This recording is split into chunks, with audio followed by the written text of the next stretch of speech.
Mina olen Kaarel Taimla, Eesti Noorteühenduste Liidu esimees ja meiega on täna stuudios Lavly Perling, Parempoolsete erakonna esimees ja Tallinna linnapea kandidaat. Tere tulemast! Tere!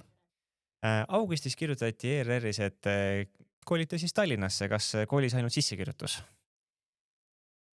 Kolisin ikka mina kogu oma väikese loomaiaga, kassi, koeraga, 2 lapse ja abikaasaga. Ja mis seal salata, et seda on palju küsitud mu käest, et no miks sa tuled ära ilusast rohelisest Sauest Tallinna kesklinna? Põhjus on väga lihtne, et tundus, et 2 aeda käib võib-olla natukene üle jõu ja sellepärast tundus, et Tallinna kesklinn, kuhu ma täpselt 29 aastat tagasi kolisin ja seda elu siin nautisin, on täpselt see õige koht, kus uuesti tagasi olla ja elu ja linnamelu nautida. No tere tulemast! 2021. aastal lahkusite ka prokuratuurist ja loobusite muuhulgas ka pensionist, mis oli vähemalt ajakirjanduse sõnul 3400 €. Kas see uks on lõplikult sulgenud või on veel mingisugune tagasitee ja nostalgia? Ma austan kõiki neid inimesi, kes õigussüsteemis töötavad. Nad teevad rasket tööd, nad teevad nagu üliolulist tööd. Aga ma olen elanud alati selle järgi, et ma käin oma sõnade järgi ja minu jaoks on tulevik alati tähtsam kui minevik. Ja kui ma midagi teen, siis sellel hetkel maksimaalselt. Ma arvan, et see on olnud nagu seiklusfilm, see prokuratuuri 24 aastat. Ma ei kahetse sellest ühtegi päeva. Aga ma ei kahetse ka seda, et ma täna olen poliitikas ja jätkan seda, mida ma olen terve elu teinud, ehitanud tulevastele põlvedele paremat Eestit.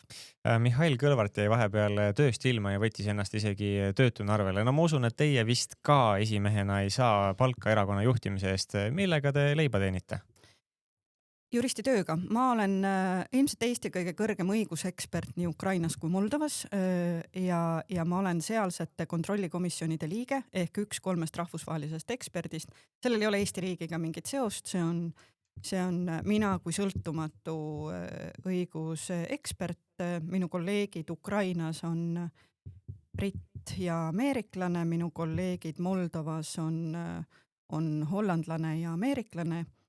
Ja meie ülesanne on teha kõige kõrgemat justiitsreformi, mis viib need riigid Euroopa Liitu. Nii et natuke keeruline, aga võib-olla kui ma nagu ütlen, et see on töö, mida ma samamoodi nagu naudin ja saan aru, et ma annan midagi ühiskonnale. Et see tuleneb ühest väiksest seigast, et ma arvan, liiga palju inimesi ei ole neid, kes on mahtunud Putini kõnesse. Et teate, et see sõjakõne, mida ta pidas enne 24. veebruari, siis pärast seda kutsusid britid meid kokku ja ütlesid, et kuulge, ta mainis meid oma kõnes ja ta tõesti, kui te seda kõnet kuulete, ütlete, et Ukrainas ei ole isegi iseseisvat õigussüsteemi, sellepärast et High Council of Justice'isse peavad liikmeid valima rahvusvahelised eksperdid. Meid oli 3, teisest komisjonis ka 3. Ja see hetk oli nagu see hetk, et ma sain aru, et ma ka tööalaselt teen elus midagi väga õiget, kui ma saan panustada endiselt edasi sellesse puhtasse, läbipaistvasse õigussüsteemi. Soovin edu, aga üleminek on meil väga järsk. Käisin vahepeal Twitteris ringi ja vaatasin, et Mikael Meema, selline Eesti koomik, on postitanud Twitterisse mõnda aega tagasi oma valija kompassi. Sul on jalgratas, rohelised, sul on roheline kaart, sotsid, sul on vana Ford Transit, EKRE, sul on Volkswagen Charan, kleepsuga Babies on Board, siis on Isamaa, sul on 10 aastat vana linnamaastur, Kesk, sul on uus Pill või Dodge Ram, Ref, sul on helikopter, Parempoolsed. Kas see erakond on ainult rikastele ja ilustatele? Vastupidi, et Parempoolsed on tõsi, meie valija profiil räägib, et meie valija on haritud inimene, kes saab aru, et miks madalad peavad olema maksud, miks seesama, et inimene, kes saab iseendaga nagu hakkama, ehk selles mõttes, et ära anna talle kala, vaid anna õng, et miks see on tuleviku mõttes just nimelt näiteks noortele väga õige mõtteviis ja sellest tulenevalt erakond, mis on, ma ei ütle kõigile, aga mis on ikkagi nendele inimestele, kes saavad nagu selgelt aru majandusest ja kes saavad aru, et lihtsad lahendused ei ole lahendused, et populistid ei paku neid lahendusi, mis päriselt töötavad. Ja mulle endale väga meeldib, et meie erakonnas on rahvusteaduste professor Arne Merilai ja, ja tema ütles, et parempoolsus on tegelikult 5 põhimõtet Eesti talust, mis on olnud selline nagu meie DNA osa. Ehk esiteks, leib tuleb lauale tööga. Ehk anna inimesele võimalus tööd teha, et ära anna talle almusi, vaid loo talle keskkond, et ta ise saaks teenida endale väärikat palka. Teiseks, haridus oli väärtustatud. Et kõikides vanades raamatutes me teame, kui tähtis oli iga talu jaoks, et kas või üks lastest läheks linna kooli. Kolmandaks, laenu kergelt ei võetud, sest kõik kartsid, et muidu läheb talu haamri alla. Neljandaks, ma nüüd kasutan vana eesti keelt, et mitte kedagi nagu stigmatiseerida, aga et eks ta ju oli nagu vanal ajal see, et oma väetid, joodikud ja need, kes ei saanud ise hakkama, neid aitas kogukond, neid aitas küla, kuni nad jälle said ise hakkama. Ehk tegelikult nõrgemaid aidati. Ja 5 on hästi selge, et ka raskel ajal ei söödud seemnevilja ära. Nii et kui me nüüd selle tõlgime korras riigi rahandus, madalad maksud, haridus on väärtustatud, vähe tsentraliseerimist, vabadus ehk kriitiline mõtlemine, mida noortes arendada, siis ei kaugel sellest, et see on helikopteri inimeste erakond. No igal juhul võib öelda, et annetuste osas võivad küll kõik kadedad olla. Mida olete lubanud ärimeestele nagu Kirjanen või Lõhmus, kes on andnud parempoolsetele 100 000 eurosid? Meie erakond on 3 aastat vana ja me oleme 3 aastat öelnud, et meie rahastamine põhineb 3+3 põhimõttel. Esiteks, raha tuleb 3 allikast. Meie liikmed, ettevõtjad ja selline laiapindne rahastus, natuke selline ameerikalik süsteem, et võimalikult paljud inimesed demokraatias osaleksid. Ja 3 põhimõtet raha kasutamise osas, ehk just nimelt me ehitame seda laiapindset rahastussüsteemi. Teiseks, meie rahastamine on läbipaistev ja ainult seaduslik. Ja kolmandaks, vastuteeneid ei osuta.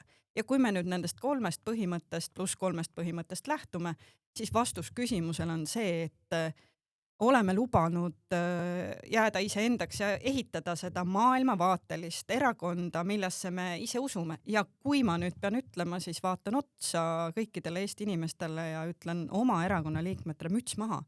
Sest faktid ütlevad, et meil on täna 150 erakonna välist annetajat, ehk me oleme kindlustanud sellist laiapindset rahastamist, et ei ole nagu siin mõnel erakonnal üks rahastaja, kes maksab 100 000 kvartalis ja siis tegelikult kogu poliitika on selle nisa otsas. Et ei. Teiseks, meie rahastamine on üleni läbipaistev, et vaatate meie kodulehte, seal on kõik rahastajad näha. Ei ole puuke, ei ole rahamuulasid, kes koguvad kuskilt raha kokku ja toovad. Ei, kõik on läbipaistev. Ja kolmandaks muidugi kummardus liikmete eest, et parlamendivalimiste aastal 40% oma erakonna liikmeid, eelmisel aastal 30% annetas oma erakonnale. Ja see on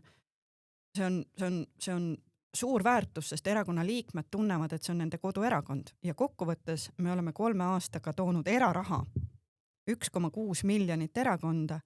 Ja see ei ole mingi võlutrikk, see on olnud töö ja see on olnud see, et sa jääd oma põhimõtete juurde. Kui peaks nüüd selle sama erakonna auks tegema ühe tatoveeringu, siis mis see oleks ja kuhu teeks?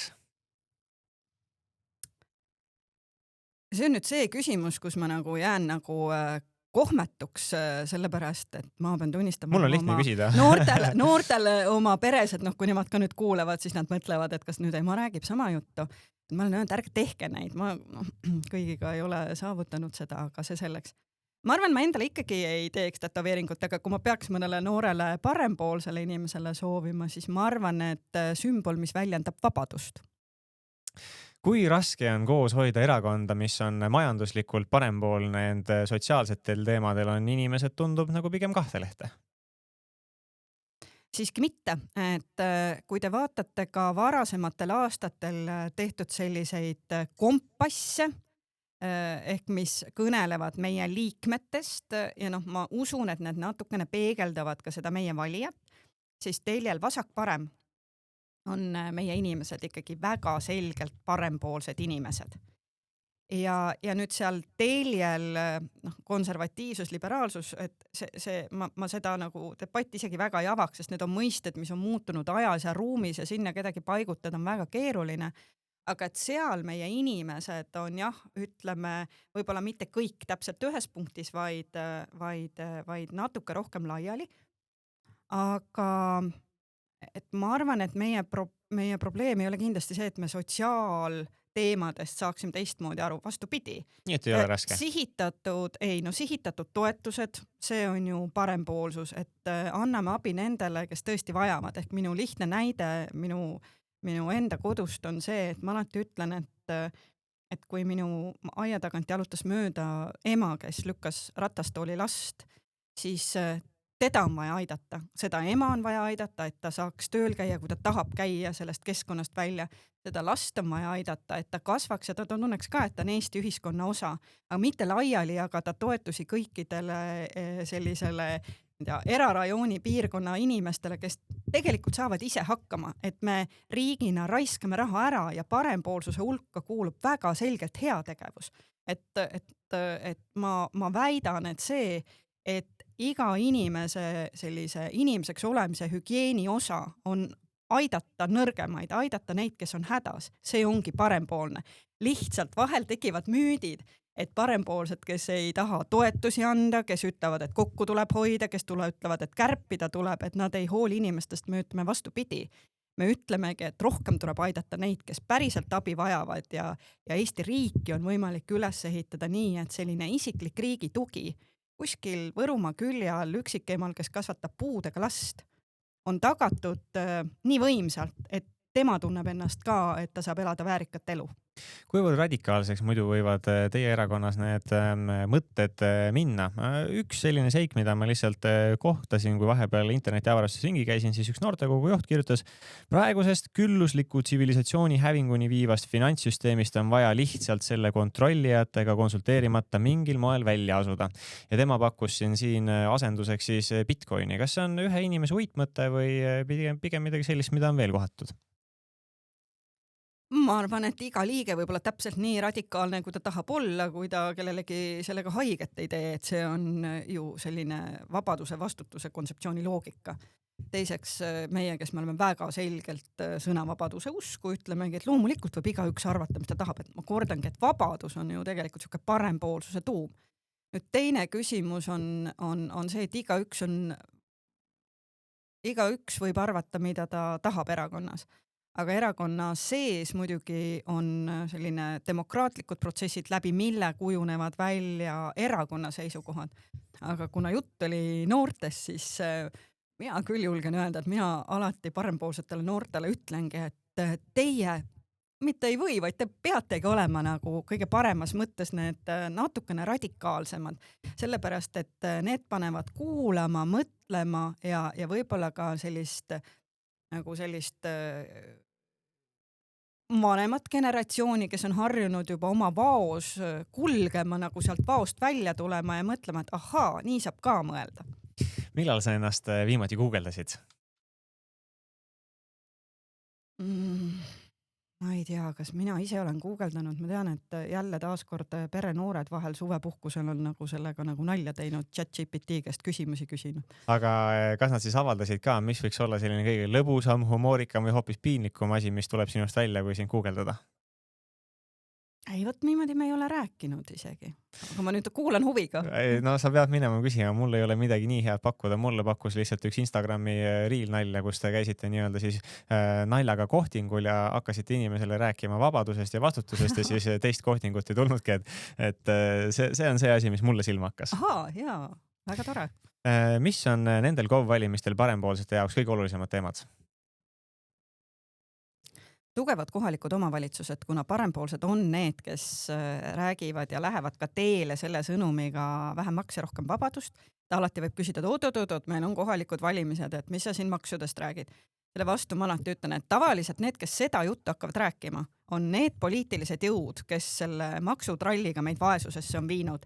Nad on jätnud ära maksudebatti, sest kui te mäletate, mis enne eelmisi Riigikogu valimisi oli, siis maksudest vaikiti ja pärast hakati makse tõstma. Ja nüüd nad ütlevad, oi, ärge maksudest rääkige. Ei, et esiteks on riigi rahandus viidud nii kraavi, et me peame rääkima maksudest. Teiseks ei suudeta maksutõusudele pidurit panna. Kolmandaks, see on viinud selleni, et meie võlakoormus järjest kasvab. Me oleme spiraali lõksus ja need võlad jäävad noortele kanda ühiskonnas ja see on kõike muud kui hea. Neljandaks, tegelikult see selline tuleviku perspektiivi äravõtmine, et ees on ainult inflatsioon ja vaesus ja raske elu. See võtab ära noortelt selle kindlustunne tuleviku suhtes, ehitada siin kodusid, rajada ettevõtteid, luua peresid. Nii et meie läheme kohalikele omavalitsustele selle sõnumiga, et tugevad kohalikud omavalitsused, mis ise otsustavad nii palju kui võimalik ja see riiklik suund, mida praegu surutakse peale, et riik on nagu ära kägistanud juba ettevõtluse inimesed oma maksutõusudega ja nüüd hakatakse jõudma selleni, et öeldakse ka KOV-idele, maksutõusu näide on hea näide, aga tõstke teie ka makse. Ei, et me läheme selgelt selle sõnumiga ei. Mis puudutab Tallinnat eraldi, mis on tegelikult meie mootor ja meie tuum on ju see, mida me ütleme, et Eesti eduvõti põhineb parempoolsel majanduspoliitikal. Ehk nüüd hüppan korraks kõrvale, et minu käest hästi palju Ukrainas ja Moldovas, kui ma seal esinen, küsitakse, et kuidas nii on, et 91. aastal meil oli sama stardipunkt, aga teie olete oma arengus seal ja meie oleme siin. Ma alati ütlen, et need on nagu 3 asja, mida me tegime 90-ndatel õigesti, mis meie. Minagi olin tookord liiga noor, et midagi teha, aga et meie riigijuhid tegid õigesti, et esiteks parempoolsed majandusreformid, omand on au sees, et iga inimene tunneks ennast peremehena siin riigis, et riik sekkuks vähe, et inimesed ise võtaks vastutuse, otsustuse, usuti vabasse turumajandusse, mis loob nagu väärtust, loob töökohtasid, loob tuleviku mõttes jõukust. Teine alussammas oli õigusriik. Meil kehtestati õigusriik päriselt. Sealsetes riikides tekkisid puutumatud. Ja 3. oli see, et mina alustasin tööd prokuratuuris Eestis uurimate asjadega, kui ma olin 20-aastane. Ja see on ainult üks suvaline näide, et tegelikult riik ehitasid üles 20+ vanuses inimesed. Loodetavasti tuleb see aeg tagasi. Ja seda ma tahtsin öelda, et selleni tuleb tagasi minna. Aga ma tulen tagasi ka KOV-valimiste teema juurde korraks. Lugesin programmist, et Eestis on ruumi jõukust loovale suurtööstusele ja maaettevõtlusele ning mitte minu tagahoovis kampaaniatele. Kas teie arsenalis on siis parem veenmistaktika või hoopis lähete nagu riigi kuidagi nagu sunniteed? Kui on nagu 2 alternatiivi, siis jah, veenmistaktika ehk inimestega tuleb rääkida, oma inimestega riigis tuleb rääkida. Ma ka vastan ära selle Tallinna küsimuse, et me tegelikult väga selgelt oleme öelnud, et me läheme teele sellega, et Tallinnas tuleb läbi viia 5 suurt reformi. Ehk Tallinnast peab saama Läänemere piirkonna kõige kiirema asjaajamisega kasvav linn, et siia tuleks talendid, turistid ja raha. Ja see on see, mis paneb linna kasvama ja kuna siin on majandusmootor, siis see paneb ka riigi jõukuse kasvama, et ka tulevastel põlvedel oleks nagu võimalus elada vot selles ägedas Eestis, mille üle meie vanused väga uhked on, mida me 30 aastaga oleme üles ehitanud. Ja kui me räägime tööstusest, me räägime töökohtadest, me räägime sellest, et meil on vaja piirkondadesse investeeringuid, siis need halvad näited, mis on juhtunud Võrumaal kaitsepolügooni ehitamisega, see oli ju piinlik, kuidas riik ei suutnud tegelikult minna inimestega siiralt ja vahetult rääkida. See on üks tõsine probleem, et sa pead, Eesti on väike ja paindlik ja meil on nii palju tugevusi, et meil on võimalik keerulistes olukordades mitte jätta otsused tegemata, mitte minna ja alluda selles mõttes võib-olla sellele nimbiteele, vaid vastupidi, rääkida, seletada, veenda, näidata inimestele, mis on see kasu ja pakkuda rätseplahendusi nendele inimestele, kes peavad mingist osast kas oma vabadusest ja äärmuslikel juhtudel ka omandist loobuma, et peab taluvustasu maksma, peab tegelikult hüvitama inimestele selle ebamugavuse, aga mitte varjama ja valetama.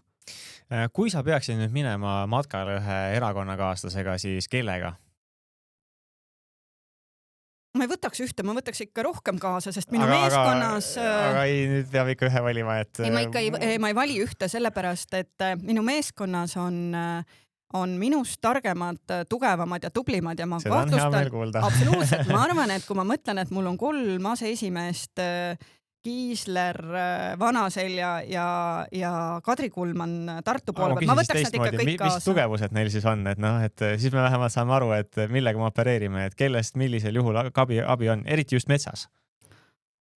No Siim oskab väga strateegiliselt mõelda ja Tõnis Kons kindlasti ka, et nemad on sellised strateegilised ajud.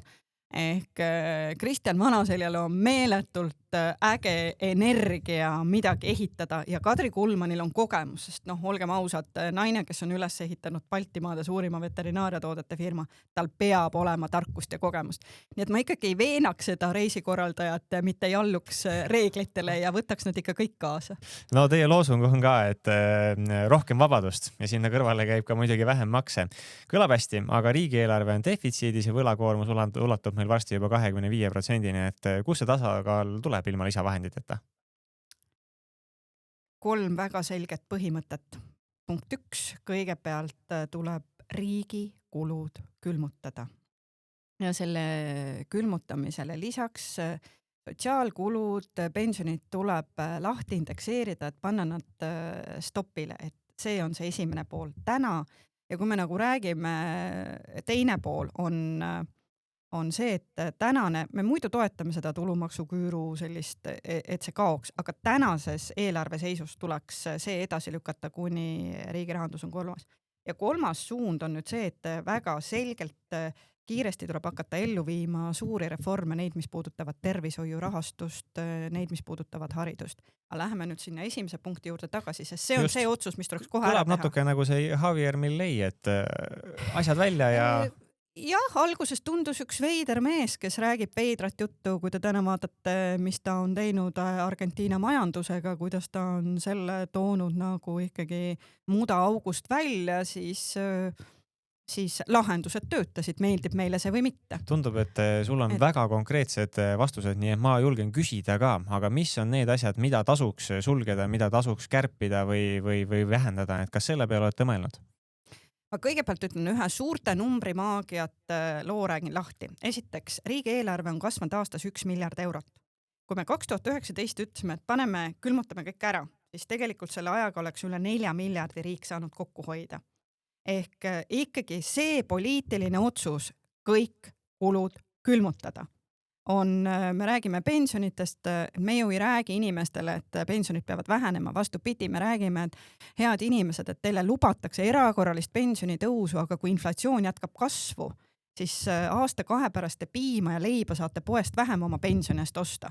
Ehk väga selge esimene poliitiline otsus on see, et kulud külmutada, sotsiaaltoetused lahti indekseerida ja sealt tuleb juba 500 miljonit, 400 miljonit, kui järgmine 500 miljonit võtta ja tulumaksuküür edasi lükata, on võimalik leida 1 miljard eurot. Ehk need on need esimesed valikud. Teiseks, ma alati ütlen, et avaliku sektori inimesi, kõik, kes seda tööd teevad, ma väga austan. Aga lihtsalt, kui te vaatate, kuidas avalik sektor kasvab, veab palgatõusu, siis me peame julgema öelda, et meil on liiga palju ametnikke.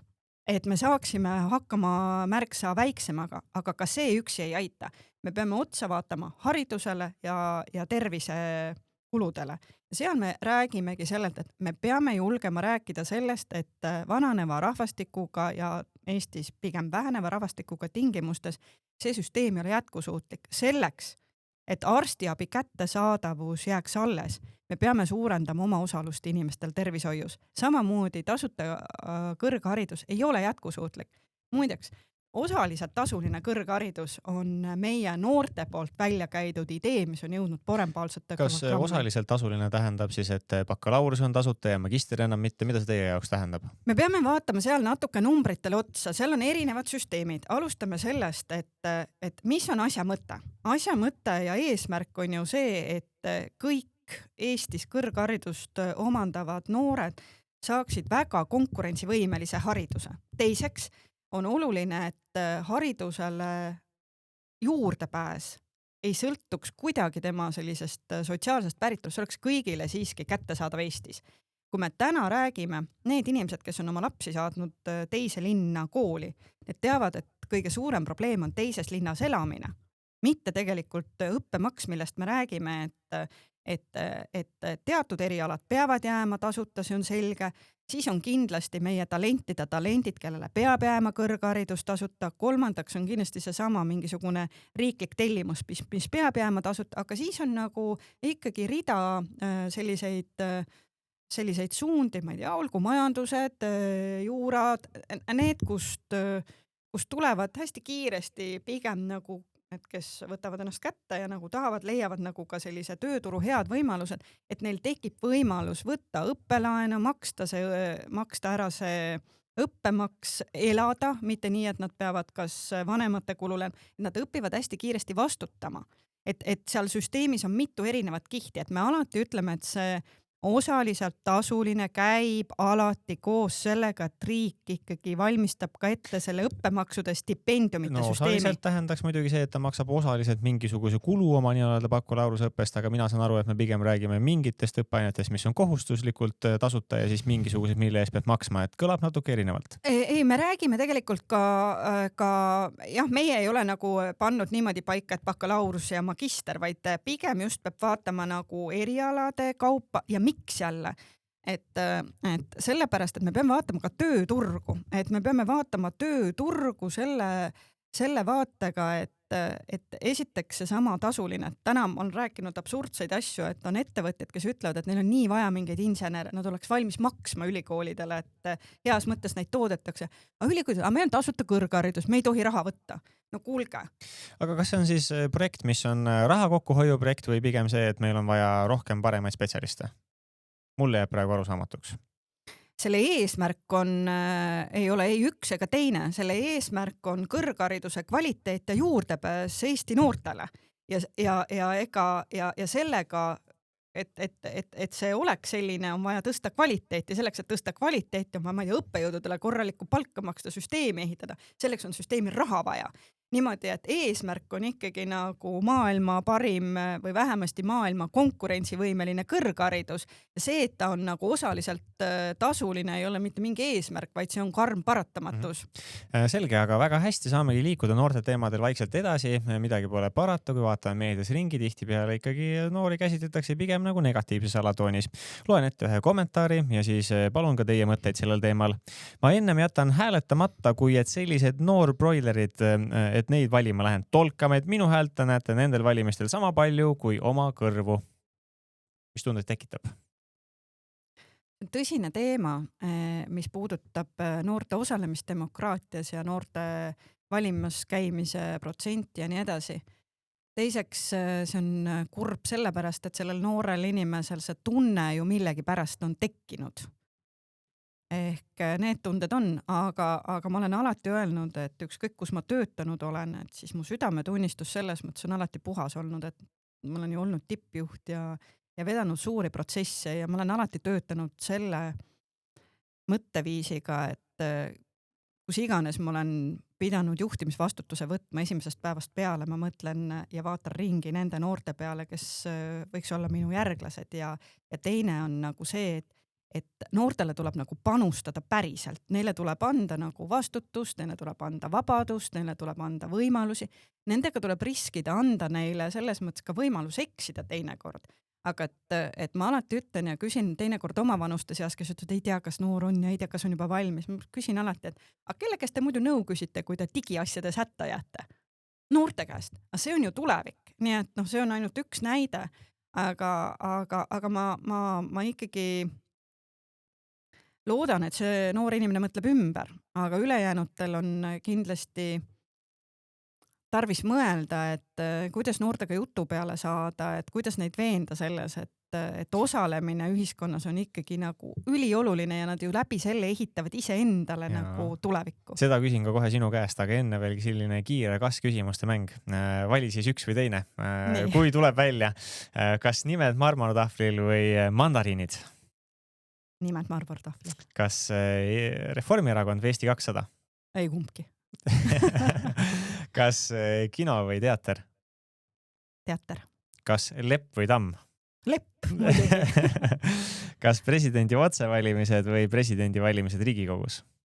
Presidendi valimised Riigikogus. Kas kohv või tee? Kahjuks kohv. Kui tihti arutletakse sinu erakonnas Eesti noori puudutavatel teemadel?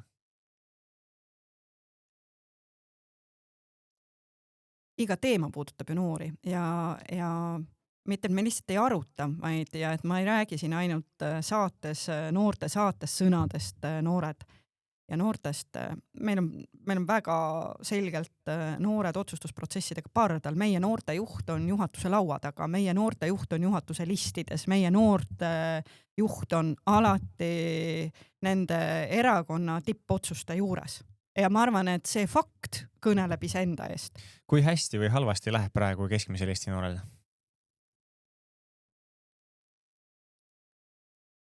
See on väga raske küsimus, sest mulle ei meeldi keskmine. Minu matemaatikaõpetaja õpetas mind kunagi vältima sõna keskmine, sest ta alati tõi näite. Mediaan ütles. Jah, ka see, aga et üldse, et tema näide, et haiglas võib olla keskmine temperatuur 36,6, kui võtad, kes on surnukuuris ja kes on intensiivravipalatis, nii et sellest ei saa järeldust teha, et 36,6, et kõik on terved. Aga et see ma väldiks keskmisi, sellepärast, et iga inimene on ikkagi eraldi indiviid ja see on jällegi üks ju parempoolsuse iva.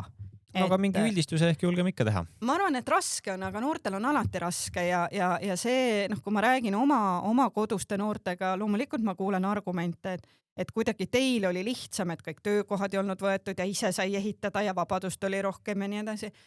Kui ma siis tahaks seda oma inimese plaati peale panna, siis ma ütlen, et sõbrad, polnud meil sotsiaalsüsteemi, polnud meil mingit abi kuskile loota, aga kõige raskematel hetkedel, meil polnud teinekord süüagi, meil polnud riideid selga pannud, see oli see 90ndate algus.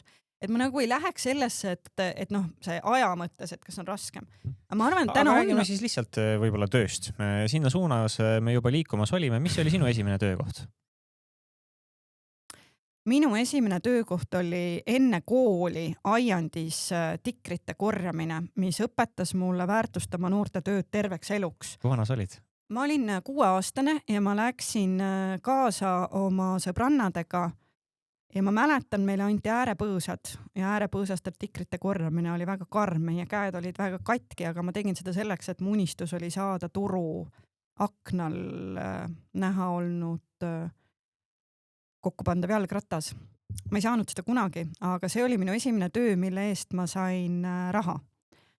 Ja ma ütlen otse, et pärast seda ei ole olnud minul suve, millal ma ei ole pidanud töötama. Ma olen töötanud terve gümnaasiumi lastehaigla sanitarina, koristajana.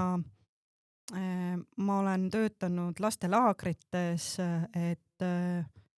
ja võib-olla veel 20 aastat tagasi ma ei oleks istunud siin nii julgelt ja vaadanud otsa, et äkki oleks mingi vale häbi sees olnud mõne töö puhul. Ja 20 aastat tagasi poleks mina tõenäoliselt julgenud küsida.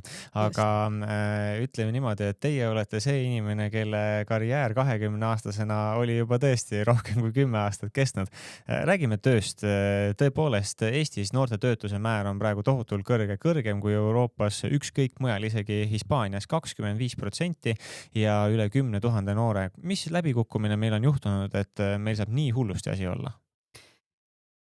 See on väga tõsine probleem ja see, et me viimastel nädalatel oleme selle statistikale otsa vaadanud ja hakanud sellest veel valjuhäälsemalt rääkima, on hea.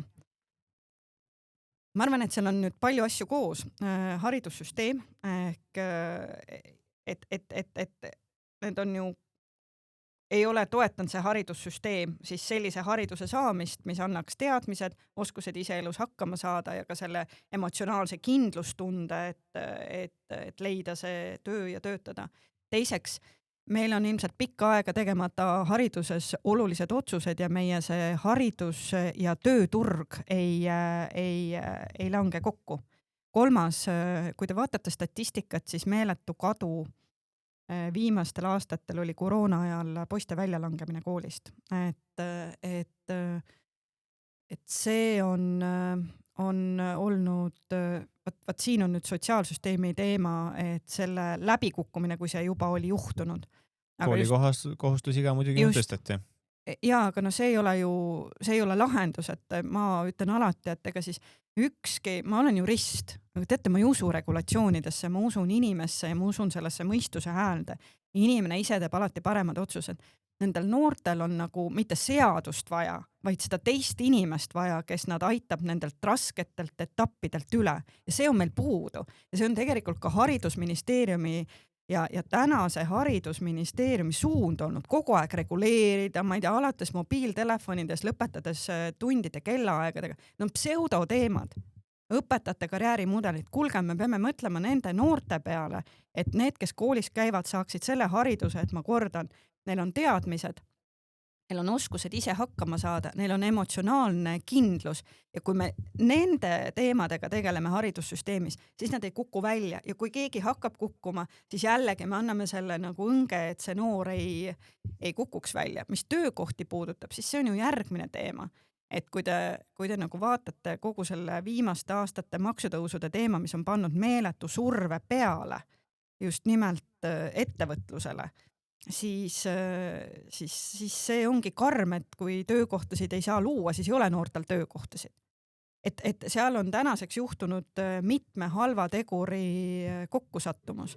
Aga mis on nagu jälle positiivne, et ei ole nagu lootusetuid olukordasid. See tähendab seda, et kui see olukord on tõesti poliitiline tahe seda hakata nagu lahendama, siis jällegi madalamad maksud, et seesama, millest me räägime haridusest, et mitte see, et paneme nagu kohustuse nendele, paratamatult on noori, kes on väga motiveeritud õppima ja siis need, kes ei ole nii motiveeritud õppida, ma ei taha öelda, et lööme käega neile, vastupidi. Ma arvan, et absoluutselt igas indiviidis on ühiskonna jaoks peidus meeletu väärtus.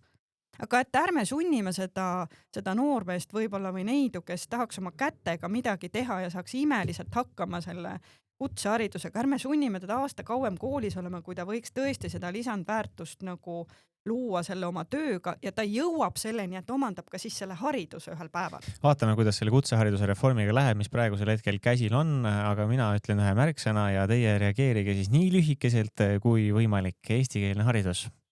Otse loomulikult. Ja üle Eesti, nii Narvas kui Lasnamäel. E-sigaretid. Ei. Maksud. Ei. Tammsaare park.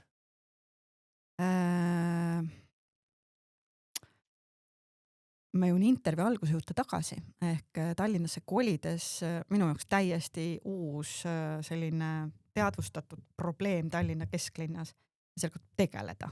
Aga ma muideks maksude kohta enne ütlesin, et kui ma reageerisin ei, siis maksutõusud on ei, et mingi hulk makse on paratamatu. Mulle meeldib, kuidas keeruliste teemadega tuli ainult üks vastus, aga näiliselt lihtsama teemaga tuli pikk. Aga jätkame. Noortekeskus. Ja. Populism. Ei. Tõuksid. Pigem jaa. Sa oled esimene, kes tõlgedas seda selliselt, et peab vastama kas jah või ei. Aga väga hästi saime siit põhjendused kätte. Räägime natukene sündivusest ka. Alates sellest hetkest, kui me seda statistikat oleme hakanud mõõtma 1919. aastast, poleme veel sellises madalseisus olnud nagu praegu. Alla 10 000 noore või lapse on sündinud. Mida me oleme nii valesti teinud, et me oleme sellises olukorras? Jälle 3 suurt teemat. Sellised suured trendid, mida on väga raske muuta lääne ühiskonnas, üleüldine selline lääne ühiskonna sündivuse vähenemise trend, mille vastu nagu üksi Eestis väga raske teha. Teiseks, ikkagi kui me räägime keskkonnast, siis see viimase aja keskkond võtab ära noortelt kindlustunda. Ükskõik, kas me räägime julgeoleku kontekstis, et midagi on meil sassis, kui me mitte nagu ei ehita nagu enesekindlust siin piiririigis, vaid seda, et kohe tuleb sõda. Ja teine, mis on veel olulisem, et kõik see majanduslik kindlustunne, sest see on ühe mündi teine külg. Ja kui me kõik need asjad kokku paneme, suured trendid ehk majanduskindluse puudumine ja selle soodsa keskkonna puudumine, kui ma nüüd keskkonnast räägin, ma räägin alates tööõigusest kuni ülikoolideni välja, kes kõik võiks pigem toetada, soodustada ja arvestada sellega, kui noortel peredel lapsed sündimas. Aga justkui kõik riik siin üritab teha, vanemahüvitise süsteem on juba pikalt meil kõige heldem, töötamise nii-öelda tingimused vaadatakse noortele siin parasjagu seadusandjate poolt üle, et kas meil on riigil üldse mingisuguseid hoobasid, mida siin üldse kasutada? No just kõlas see, et kui me täna hakkame tegelema tööõiguse ümbervaatamisega, siis see on ju häbematult hilja. ehk need samad näited, kuidas teiseks ma olen 3 lapse ema ja ma julgen nagu selle juurde öelda, et no ei hakka rahaga keegi lapsi sünnitama, et selleks, et lapsed sünniks, on nagu vaja laiemalt seda kindlustunnet. Ja need on tegelikult need samad lihtsad asjad, et need noored nagu näeks tulevikku, et nad näeks tulevikku ja nad tahaksid pere luua ja neil oleks ka võimalus, et nad ei tunnetaks seda sellist meeletut elukvaliteedi langust, et noh, ma ei tea, lihtsad asjad, et näiteks seesama tööle mineku võimalused väikeste laste kõrval. Muideks mina ei usu, et kui maksame järjest rohkem raha, et siis see on nagu lahendus. Ei ole. Ma vastupidi, ma olin väga jõuliselt vastu sellele Isamaa tagurlikule laste toetuse süsteemile, mida muideks ju toetas tol korral Reformierakond. Jällegi, et mina elan maailmas, kus ka iga tüdruk, kas ta tahab saada lenduriks, piloodiks või IT-inseneriks, siis ta peab saama elada vabas riigis ja ise oma valiku teha. Kas ta teeb karjääri või ta kasvatab Metsakülas 7 last, see on vabaduse küsimus. Selleks, et iga naine oleks vaba valima, selleks ta peab olema haritud. Ja me jõuame jällegi sinna hariduse juurde tagasi. Öelda, et me maksame sulle, kui sa sünnitad nagu 7 last, nii palju raha, et sa enam tööle ei pea minema. See on vastutustundetu just võib-olla sellise nõrgema ühiskonna grupi ees, nende tüdrukute ees, kes on võib-olla elavad rasketes oludes, kes näevad ikkagi seda rasket elu ja nendel justkui ei olegi seda unistust võimalik pakkuda, et ka sinust on võimalik saada tipp IT-insener või nagu kordan piloot. Et see oli minu jaoks äärmiselt alatu ja tagurlik võte.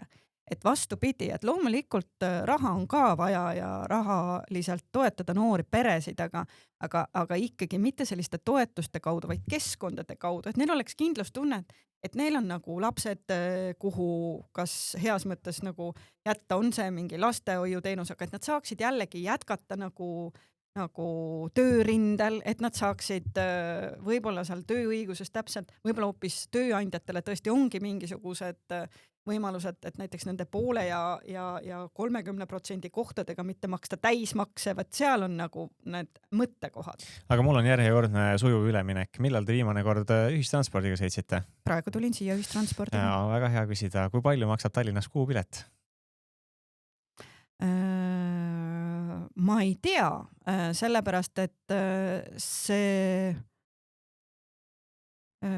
ma kasutan trammi ja ma julgen öelda, et siin ma olen, kasutan trammi, kasutan tasuta transporti, mida mul vaja ei ole. Aga ma ei taha rääkida mina vormis, jumala eest. Aga see on selles mõttes väga aus, et meil on olnud siin juba 6 erakonna esindajat ja kõik sõidavad tasuta. Kõik sõidavad tasuta ja kõik teavad, et on tasuta, aga seda, kui palju kuupilet on, ei tea siiamaani mitte ükski, nii et selles mõttes praegu on 0,6, vaatame, kuidas meil lõpuks see asi läheb. Ja see on piinlik, see on see, miks me ütleme, et Tallinnas ei tohi olla tasuta transporti, sellepärast, et tasuta asjade puhul inimesed ei tea nende asjade väärtust ja tasuta asjadel ei ole arengut. Kas te üürite või omate oma kodu? Ikkagi oman oma kodu. Aga esimene kodu, kui palju te selle eest maksite?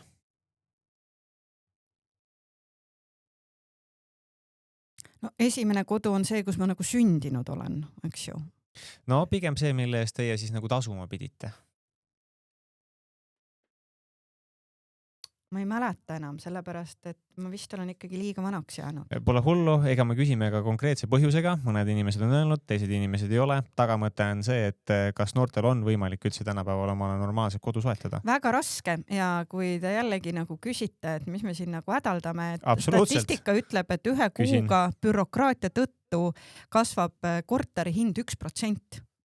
See tähendab seda, et ilmselgelt parempoolsed ei toeta rohkem üürikortereid ja rohkem nagu vaesust ja ütleme noortele, et te elage üürikorteritest, ei peagi omanikud olema. Ei, et läbi selle bürokraatia, läbi selle, et tõesti nagu asjamine on kiire, läbinähtav, läbi selle on võimalik rohkem kortereid ehitada. Kui rohkem kortereid on turul, siis see hind muutub taskukohasemaks noortele. Mida arvate ettepanekus maksta 18 aasta lapsetoetus korraga välja? See on siis peaaegu 17 000 eurot, vähemalt 80 eurot kuu küll. On see üldse mingisugune idee näiteks sissemakse jaoks? Mina arvan, et on, et parempoolsena ma usun jälle seda, et inimene ise teeb ikkagi oma rahaga need kõige õigemad otsused, et see ongi jällegi see parempoolsuse iva. et seal peab loomulikult kõrval olema selline nõustamine, et aidata tal nagu näha seda pikka perspektiivi. Ehk aga põhimõtteliselt mina nagu ei võtaks ära noortelt seda võimalust. Kui vanad olite, kui te esimest korda hääletamas käisite? Ma arvan, siis nagu mul see võimalus tekkis, ju ma siis pidin olema äkki siis 18 või kohalikel valimistel. Mäletate, kelle poolt te hääletasite? Ei mäleta. Ma tean, et ma olin Tartus, ja ma tean, et Tartus küllap võitlesid omavahel juba toona Keskerakond ja Reformierakond. Aga ma arvan, et tollal ma ikkagi lugesin küll kõik läbi, sest mu vanaisa oli selline tuline poliitikahuviline, aga ma ei mäleta. 2015. aastal muudeti seadust, KOV tasandil 16 ja 17 aastased saavad nüüd hääletada. Kas teie toetasite seda otsust? Jaa. Ma arvan, ka teistel valimistel võiks rahulikult langetada seda. Kas räägime siis mõlemast, nii valimis- kui kandideerimisest? Jaa. Kas teie erakond on mõelnud selle peale, kuidas saaksid noored ühiskondlikult aktiivsemaks? Haridust olete juba maininud, tõepoolest. Erakonnad peavad noorte nimel vaeva nägema ja mul oli Arvamusfestivalil üks lugu, ma olin paneelis ja seal tekkis nagu küsimus, et kas mida noored nagu arvavad poliitikast ja see oli jälle omamoodi kurb, et noored, kes on saanud võimu erakondades kogemuse poliitikast, on tajunud, et noori ei väärtustata seal just nimelt võib-olla selliste lahenduste otsijatena ja ideede generaatoritena, vaid nad pannakse tegema seda tuima nagu tööd, et plakateid kleepima. Ja kuidas nad ütlesid, et jooksma nende, ütleme, kas siis erakonna esimeeste või bosside järel ja tegemas seda lihtsat tööd. Ja see on, ma arvan, väga vale. Ja see on ka selles mõttes vale, et loomulikult ühiskond on liikunud sinna professionaalsema poliitika suunas, aga see ongi täna väga nagu halb, mis on Eestis juhtunud, et kui meil on sisuliselt peaminister, kes ei ole päevagi päris tööd teinud, et mina ütlen alati noortele, et huvitugu poliitikust, tulge poliitikasse, sellepärast, et poliitikas otsustatakse teie tuleviku üle.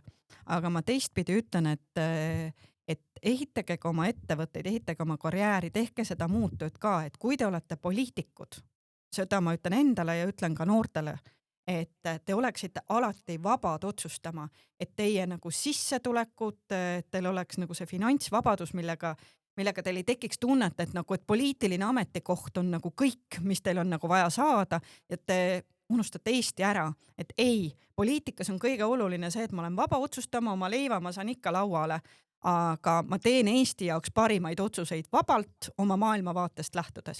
Ja viimaks reklaamiminutid. Miks peaks üks noor inimene andma oma hääle inimesele, kes kandideerib parempoolsete nimekirjas?